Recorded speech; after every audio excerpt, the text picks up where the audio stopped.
Breaking news! Israel muling pinatikim ng bagsik ang Syria. Isang Russian-made air defense system ng Syria winasak ng Israel Air Force. Naglunsad ng airstrike ang Israel upang wasakin at pigilan ang pag-angkat ng mga kalaban ng mga armas mula sa Syria. France, ipinakita na rin sa mundo ang kanilang lakas. Dalawang attack drone na inilunsad ng Houthi sa Yemen patungo sa Israel. Winasak ng isang barkong pandigma ng French Navy sa Red Sea. Amerika ayaw magpahuli. Ipinakita ng US Navy ang aktwal na video ng paglunsad ng mga missile nito upang wasakin ang 18 attack drone at 4 na cruise missile ng Houthi.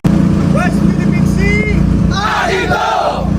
Sa kabila ng pag-water cannon at pagbangga ng mga barko ng China sa supply boat ng Pilipinas, matagumpay pa rin nakapasok at nahatid ng unay sa May 1 ang mga supply nito sa BRP Sierra Madre LS-57 sa Ayungin Shoal, kung saan sakay nito si Armed Forces of the Philippines Chief of Staff General Browner Jr. Israel muling umatake sa Syria. Punteriya ng Israel Air Force ang gusaling nagsisilbing imbaka ng mga armas ng Iran Revolutionary Guard Corps. Layunin ng Israel na hadlangan ang anumang pag-angkat ng mga armas mula sa Syria na posibleng gagamitin laban sa kanila. Air defense ng Syria pumalpak. Sinara din ng Israel Air Force ang Surface-to-Air Missile System o BAC-M2E, Surface-to-Air Missile System ng Syria. Ayon sa impormasyong ating napag-alaman, dalawa rin sa mga miyembro ng Iran Revolutionary Guard Corps ang nasawi sa airstrike na inilunsad ng Israel sa Syria. Kita naman sa video ang iniwang pinsala ng opensiba ng Israel. Tuloy-tuloy naman ang ginagawang paglunsad ng artillery strike ng Israel Defense Force sa mga lokasyon ng Hamas sa Gaza Strip.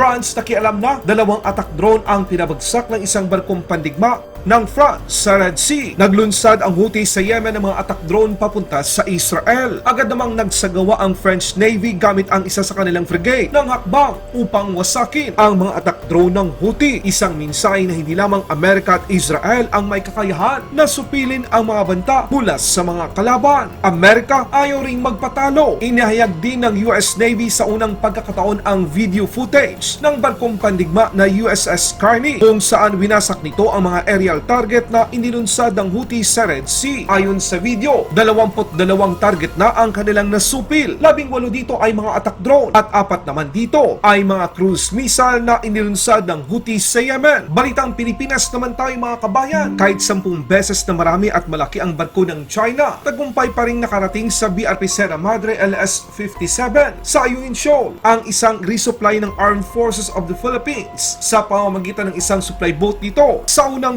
pagkakataon sa mismong araw ng rotation at resupply mission ng Pilipinas sa BRP Sierra Madre. Kasama na naglayag ng mga kababayan nating mga Pilipino ang isa sa may pinakamataas na posisyon sa Armed Forces of the Philippines. Sakay ng unay sa May 1 si Armed Forces of the Philippines Chief of Staff General Browner Jr. at Western Command Chief Vice Admiral Carlos ng water cannon at binangga ito ng Chinese Coast Guard.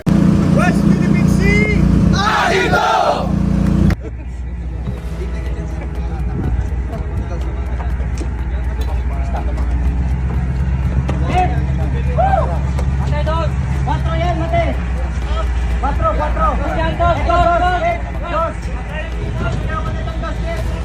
Masagatin mo ba? Bumbay na. Kumba.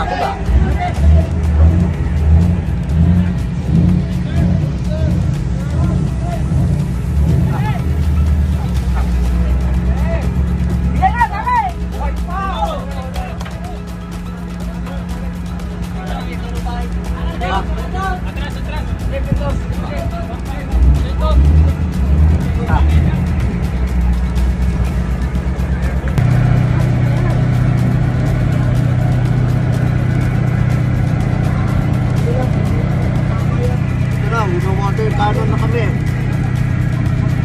Water cannon na tayo.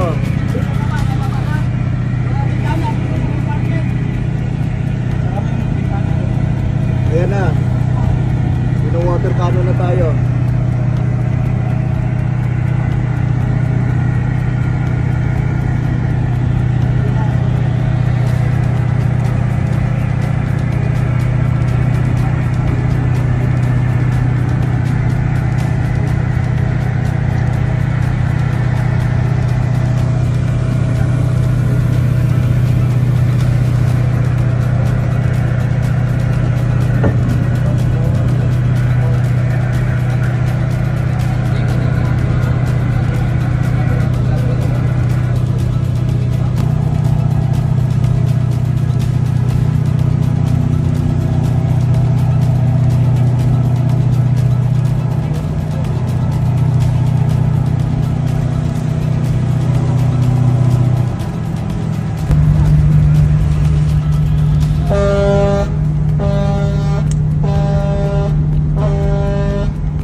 Good morning to everybody. First, the Armed Forces of the Philippines condemns the illegal and irresponsible actions of the China Coast Guard and its maritime militia against Filipino vessels on SMA-1 and ML Kalayaan, which the Armed Forces of the Philippines commissioned for its regular rotation and resupply mission to military personnel deployed at BRP Sierra Madre at Ayungin Siol. The China Coast Guard, can you please show this slide? The China Coast Guard wantonly disregarded maritime safety and demonstrated unprofessional behavior starting at 5:53 a.m. yesterday.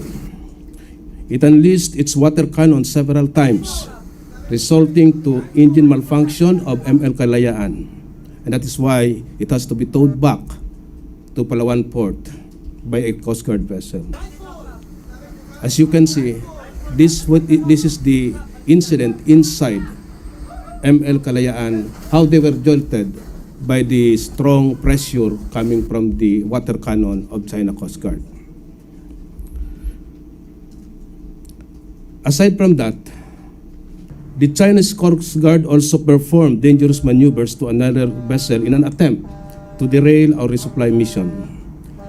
It happened at 6:35 a.m. when China Coast Guard vessel 21556 fired its water cannon in front of May-1 while dangerously and closely sailing 30 meters on our vessel's starboard side. These irresponsible and dangerous actions led to a collision at 6:39 a.m. that damaged one of the posts of May-1. I also showed with you the post of the report made by the China Coast Guard that was published online. And on the left, of course, the real situation as taken by a video footage inside the May-1.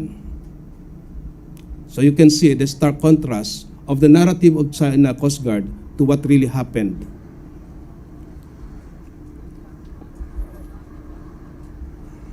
Next slide, please. Also, another video before the collision took place. As you can see, the water cannon is directly hitting May-1.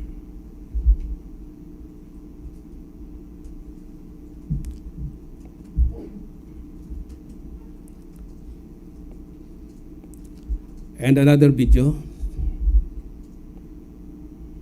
So you can see the water cannon pointed in front of May-1 to limit its movement.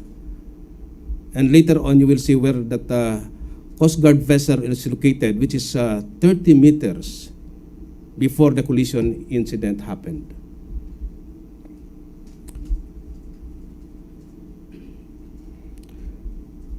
We hold China Coast Guard responsible for the damages our vessels incurred. Let the world know that on the occasion of the 75th anniversary of the Universal Declaration of Human Rights, the China Coast Guard committed transgressions that endangered human lives.